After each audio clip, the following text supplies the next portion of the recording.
Hello, and welcome to the Dance Physio Podcast, a podcast designed to explore ideas and foster discussion around dancer health and wellness.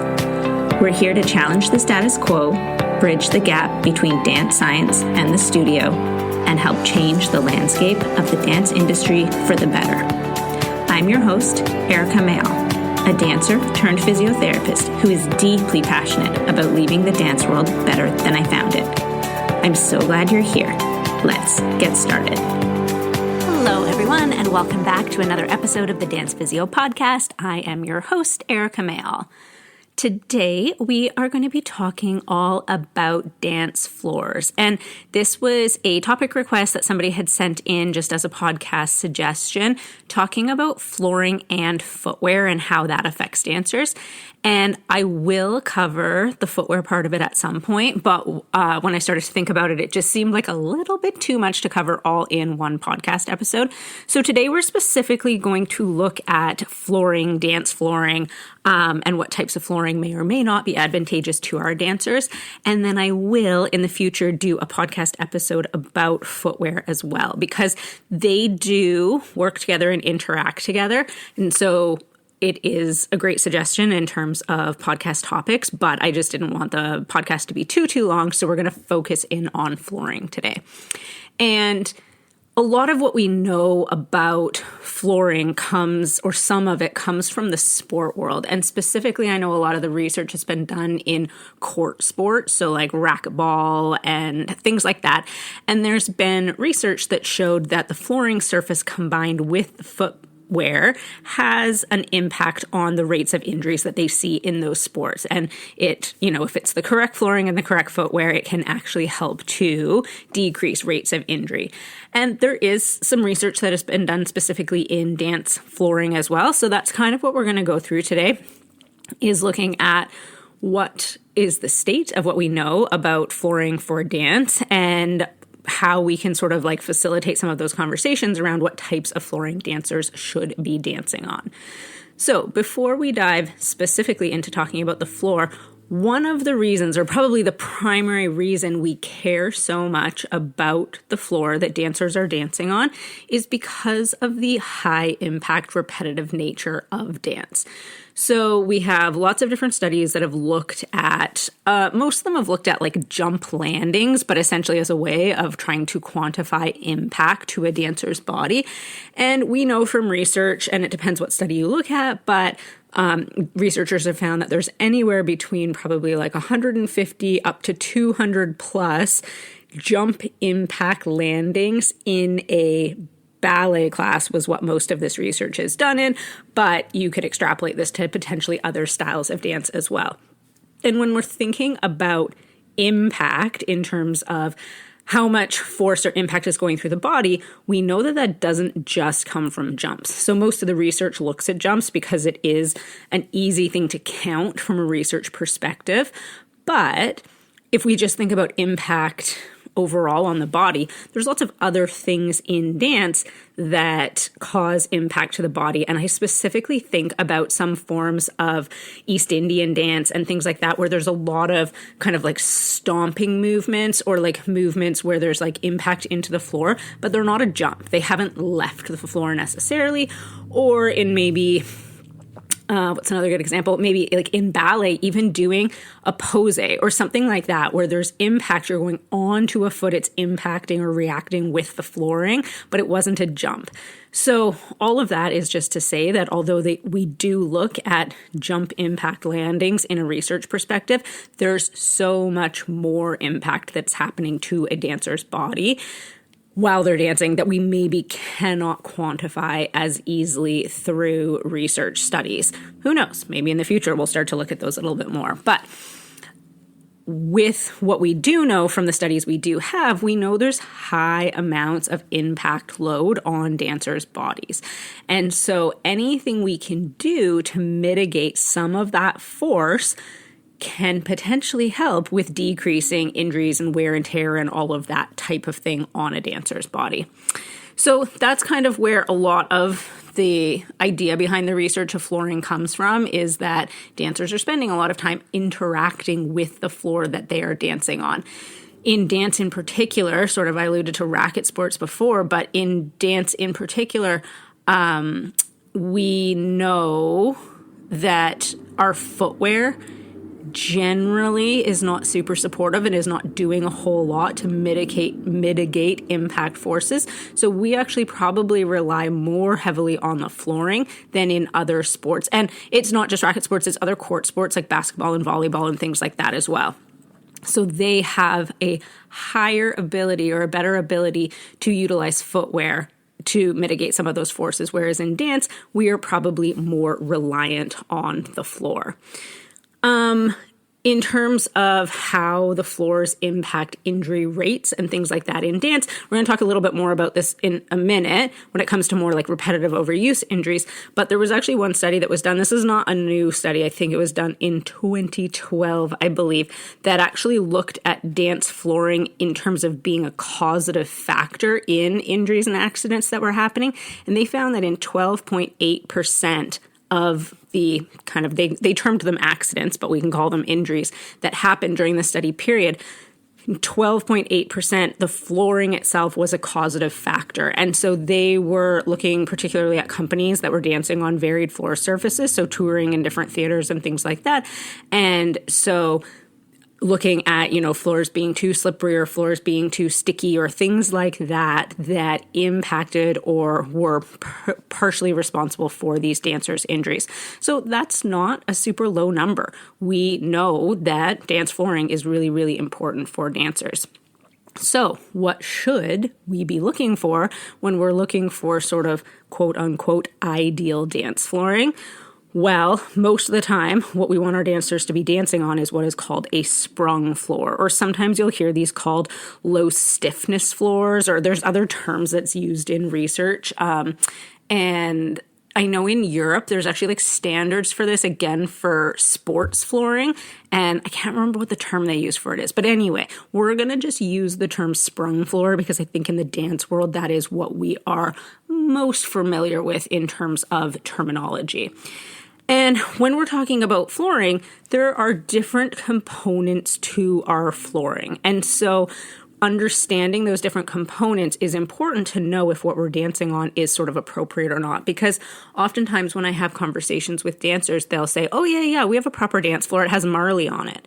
And so Marley is the covering of the floor. It's the top surface. It's the surface that dancers interact with. It's like a vinyl type covering. And it's really common in the dance world right now. And so a lot of dancers are interacting on that marley surface, but that doesn't tell us anything about what is going on underneath that. And it is possible that you potentially could have marley or some sort of a vinyl dance flooring overlaid over top of concrete. And so that doesn't, again, tell us anything about the flooring down on below. So when we're talking about sprung flooring, we're talking about the surfaces that are happening below the top surface. And so usually we refer to this as subflooring, although you will sometimes hear it referred to as other things. And there are various materials that are used for this subflooring, but the kind of common property or the property that we want these floors to have is that there is some sort of shock absorption property with this subflooring. So those subflooring materials, sometimes they are like a high density foam of some sort, like a high density foam pad or little foam blocks or things like that. There's sort of DIY, do-it-yourself sprung floors that you'll see some people kind of creating using pool noodles, like oftentimes. I'm going to talk a bit more about DIY ones in a minute, but generally it's going to be some sort of a shock absorbing material, like a high density foam or something, or sometimes it is wood, but it'll be these like wood slats that are in this cross-hatched pattern that the way they're laid down specifically is allows for like give with the floor, allows for that sort of springiness or shock absorption. So that would be like the bottom kind of subflooring layer. Then there's going to be some sort of an overlay on top of that is usually plywood. And ideally we want it to be like a flooring grade plywood. If we're just using regular sheets of plywood from the hardware store down the street, oftentimes they're too springy or they have too much give to them. And I'm going to talk about that in a second. But there's going to be some sort of a wood, usually wood, overlay surface over top of that. And then you're going to have the covering on the floor. And that is usually what dancers will refer to as the marley or the top surface of the flooring. So when we are talking about dance flooring, we are not just talking about the top surface. We're talking about all of those layers in through there. Like I said, marley as a top surface has become much, much, much more common, especially I know in Canada it's really common. I think in a lot of parts of North America, I know in some places in the world, a lot of dancers are still dancing in more multi-use, like maybe it's a church hall or a community hall of some sort where the floor is being used by various groups of people. So it may not have marley over it. It might just be more of like a sport court surface or just like a hardwood surface or something like that. I know when I was dancing growing up, we had proper sprung flooring in the sense that it was like a professional grade sprung floor, but it didn't have a vinyl overlay over it. We did not have marley over that floor. It was like a finished wood surface. There's potentially pros and cons to both. I think a lot of dancers like the marley surfaces because they're quite predictable. They often feel very similar from studio to studio or theater to theater if you're used to dancing on marley. And any dancer who's listening to this will know some marley's more slippery, some marley's, a little bit more sticky. As it ages, the properties of it change a little bit, but for the most part, it is reasonably predictable. Whereas if you're dancing on more of a wood surface or a sport court finish or something, it can be a lot less predictable. Some can be really, really slippery. And then you might need to consider using things like rosin or things like that on the shoes or on your feet, depending on what you're dancing in, to kind of offset the slipperiness in through there. So, like I said, marley or any sort of vinyl overlay dance flooring is becoming a lot more popular and a lot more common. And for the most part, it can be a positive thing, but there can also be a few negatives associated with that. And the biggest one that I see in terms of injury kind of risk, I would say, is marley comes in rolls. It's only, I don't actually know how wide the rolls are, but let's say they're 4 feet wide or something like that. And so generally it's being laid down in strips in a studio. And so there's a seam between each of the rolls that are being laid out. And those seams usually need to be taped, or they do need to be taped so that the marley doesn't move and kind of buckle around the edges and things like that. And where those seams are being taped can cause issues for dancers. So I have certainly seen quite a few dancers who have, rolled their ankle or jammed their toe or had things that have happened because they've gotten stuck on one of the seams where maybe the tape is coming off or maybe the seam isn't sitting flat, and so they catch like their toe on the edge of it as they're dancing or things like that. So although marley is a great option in a lot of cases, we do have to be super aware of how it's being laid down and how the seams are being taped. And in studios, like that tape kind of wears out or it starts to, tear off around the edges and things like that. So we also have to make sure that we're like retaping it often and things like that. So yeah, just things to consider if we are using marley flooring, that there are positives to it for sure. And a lot of dancers definitely like dancing on marley, but we do need to be aware of the negatives as well and its potential to cause issues or cause injuries if the seams aren't lying flat or they're not taped correctly and those types of things. Just in terms of, I'm going to circle back and talk a little bit about like the kind of variety of designs and things like that we can have for these sprung floors. So with these sprung floors, like I said, the hallmark of them is that they have some sort of a layer that is like a shock absorbing layer. And so usually it's more of these like high density foam materials, but we want something that is a shock absorbing layer. There are lots of different flooring options on the market. And so we can have flooring that is a professional grade dance floor. There's lots of different companies that specialize in this. It can be, these professional companies that will come in and install a permanent dance floor, sprung floor in a studio setting. And These are usually really fabulous floors. They've been like specifically designed for dancers. They have all of the right specifications. They're using top grade material, all of that type of thing. But the downfall of them is that they are very, very costly. And so depending on the size of the studio and, where you're located and all of these types of things, it may be cost prohibitive to have a permanent, professionally installed sprung floor. Certainly for our professional dance companies, that would be my minimum expectation. If you are a professional company and you are paying dancers to do this as their career and they are permanently in a building and all of those types of things, I would expect that they have access to a professionally installed permanent sprung floor. But like I sort of alluded to before, not all of our dancers are dancing in those environments. A lot of dancers are dancing in more community studios. Maybe studios are changing locations kind of semi-frequently based on like lease availability and things like that. So that's not always an option, and certainly financially can be very prohibitive. Like they are very, very expensive.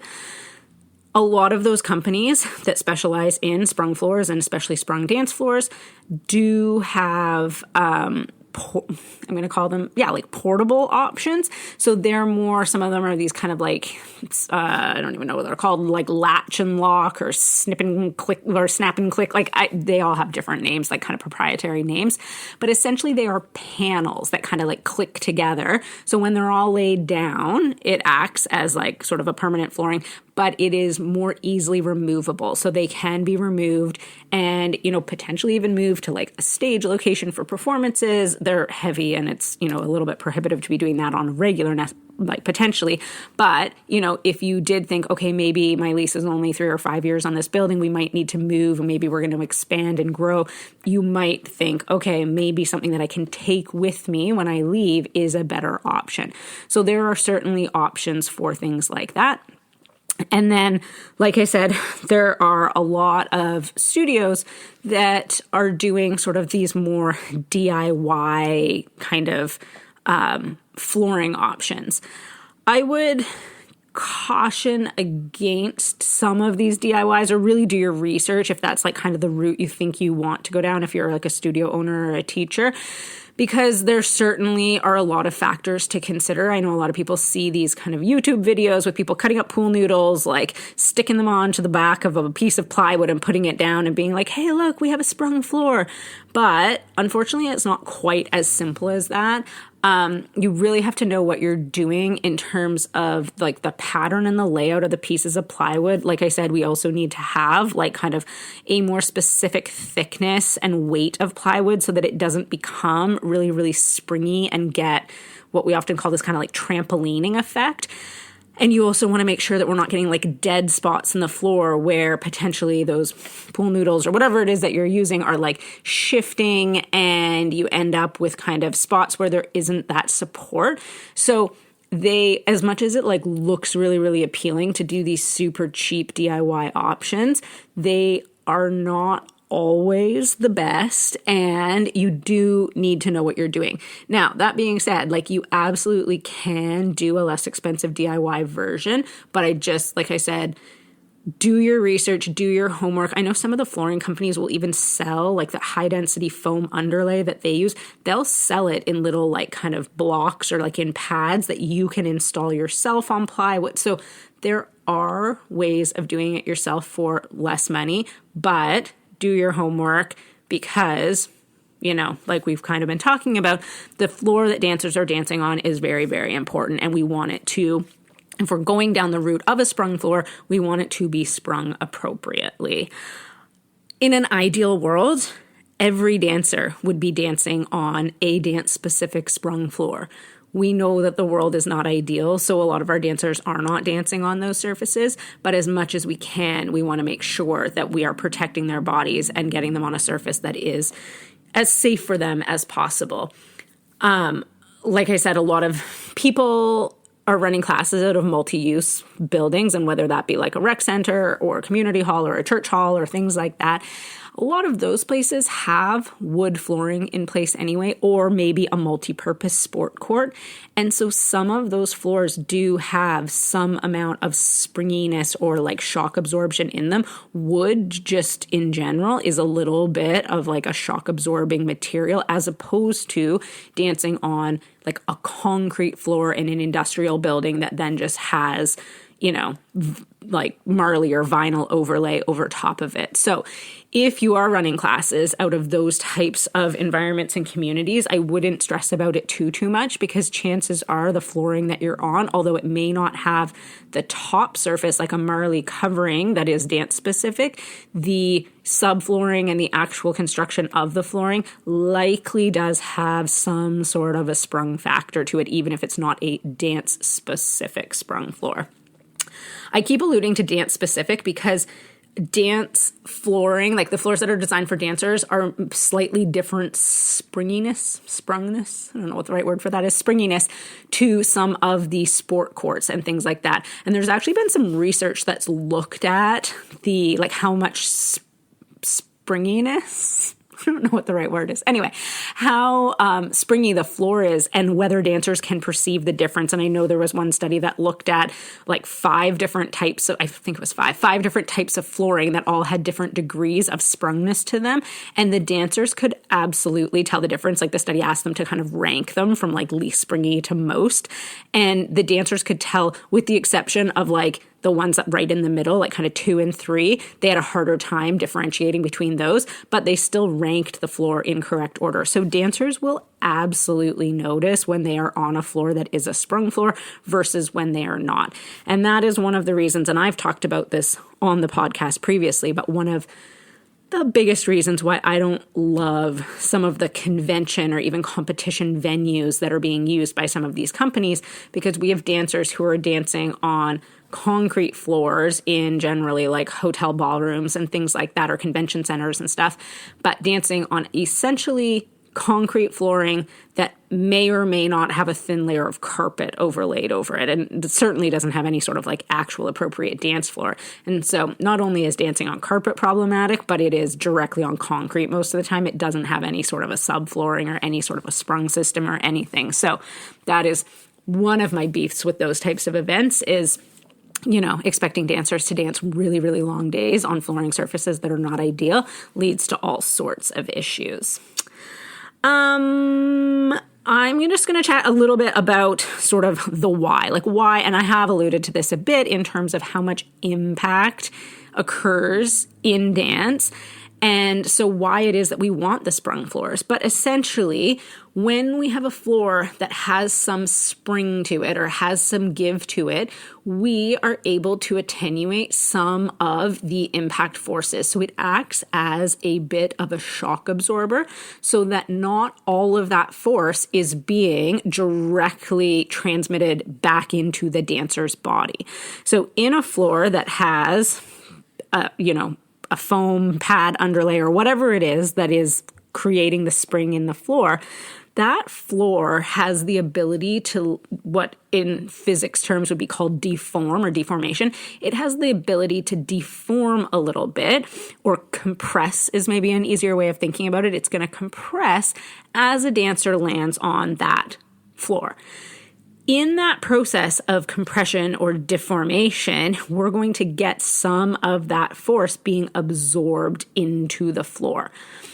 It also then has the ability to return some of that force to the dancer, but in an attenuated way to potentially allow them to not have to work quite so hard.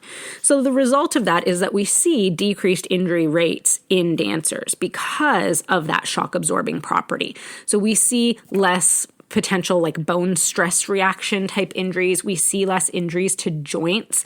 We see less stress and strain being placed on the musculotendinous junctions because of how that deceleration from landing is able to be influenced by the shock absorbing property of the floor. So we want that floor to be able to contribute to some of the shock absorption so the dancer's body is not having to deal with all of that on its own.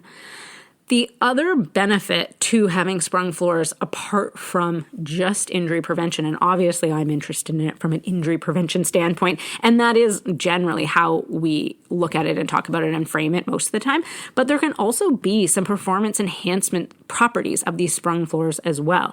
So like I was talking about before, when we get that kind of deformation that happens in the floor upon kind of like landing or whatever, we have that absorption, we also then get a return in energy exchange. And so we potentially see higher jumps in dancers, or see dancers experiencing less fatigue when they are dancing for long periods of time on a floor that is sprung versus on a floor that just is giving them nothing back. And potentially, and I don't know that this has actually been studied, and in fact, I don't think it has been studied, but there's some people that have like theorized that we're actually going to potentially see like increased career longevity, which makes sense. If we have dancers who have less injuries and their body is under less stress, they should in turn be able to dance for longer and extend their career. So that is, like I said, some of them may be performance enhancement things that we don't think about as much because we often just think about sprung flooring as being a requirement for injury prevention, but we can absolutely utilize that performance enhancement part of it as well. All right, I think that is the majority of what I wanted to say about flooring surfaces and sprung flooring. Hopefully that is helpful to you in terms of understanding a little bit about dance floor. So just in summary, ideally, we want all dancers to be able to access dancing on a sprung floor so that there is some shock absorbing properties built into the floor so that that dissipates some of the force that's being exerted on their body. But it is not just the subflooring or the underlay part of the flooring that is important from like a sprung floor perspective. When we're thinking about flooring for dancers, we also want to think about the top surface of the floor. And so whether that is a wood finish surface or whether it is some sort of an overlay like a marley or a vinyl surface, we do want to make sure that that surface is appropriate for dancers to be dancing on. And so we want consistency of the surface, and then we also want to make sure that it is, not too sticky or not too slippery and doesn't have seams that are potentially tripping hazards and things like that. So those are all things to consider. If you do not know whether your studio or the floor that you're dancing on is sprung or don't know what it is, I would encourage you to go and just ask. I don't know if your teachers would know, but potentially the building, like the studio owner would know, or the building management people, or depending on what building you're in. And like I said, for community-based studios, we maybe can't expect that every single studio has the ability to have their dancers on sprung floors, but at a bare minimum, we would hope that they're not dancing on concrete on a daily basis with, just marley or something overlaid on top of that. But certainly if you are a professional dancer, I do think that it should be the bare minimum, especially just from workplace, like health and safety standards. And so if you're a professional dancer and you don't know what your floor surface is, I would encourage you to go and ask the company and find out who would know that information, because I do really think that that should be a minimum. And I know, like I said, in Europe, there are standards for sort of sport flooring, and courts and things like that have to meet these standards. And so in theory, dance studios should have to as well. Although I know that a study has been done where it showed that most of the like performance venues, so theaters and things like that, did not meet acceptable flooring standards in Europe. So anyway, just food for thought in terms of what flooring you might be dancing on, because especially if you're dancing lots of hours a week, that's a lot of impact and wear and tear on your body. So anything we can do to mitigate that will be helpful for longevity and just overall health and wellness. If you have any questions, please feel free to reach out. I love hearing from all of you guys. And like I said, stay tuned for another episode. It's actually not going to be next week, but in the future, I am going to do an episode all about footwear as well, because like I said, flooring and footwear often go hand in hand in the dance world. So keep your ears out for that. If you have any specific questions about footwear and dance, let me know and I will try and include them in that episode. But otherwise, thank you so much for listening, and I hope you have a great rest of your day.